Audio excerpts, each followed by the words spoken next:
President Barack Obama came into office asking Americans to believe,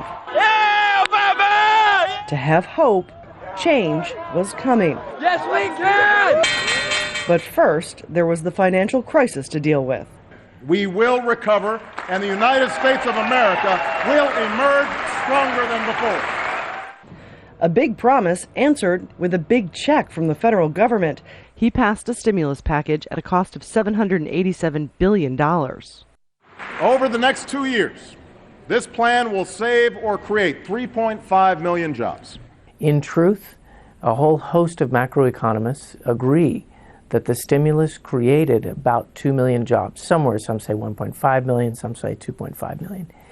The Obama administration says they saved the country from a depression, spending on the auto industry, on housing, and on banks, which he promised to regulate.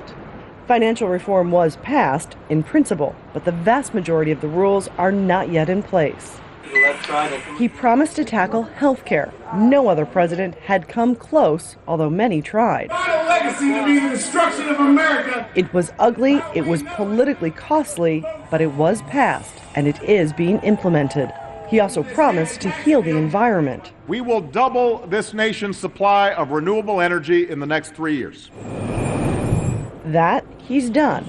But he also promised a cap-and-trade system to slow global warming, and that didn't happen. He also made big promises on the deficit.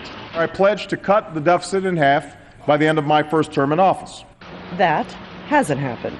Every year, his government has spent more than $1 trillion it didn't have, bringing the national debt to almost $16 trillion. The increase partly because he continued to give every American tax cuts, but also that stubborn economy. When the economy is weak, there's less people paying taxes. Wages are lower, so they're paying less taxes. And there's more people collecting government programs such as food stamps and unemployment.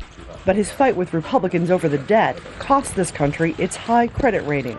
The House is not in order. For a president who promised to change the tone in Washington, And hey, listen, hey. Perhaps his biggest challenge of all. I will not yield to you. On this, even the president admits little has changed.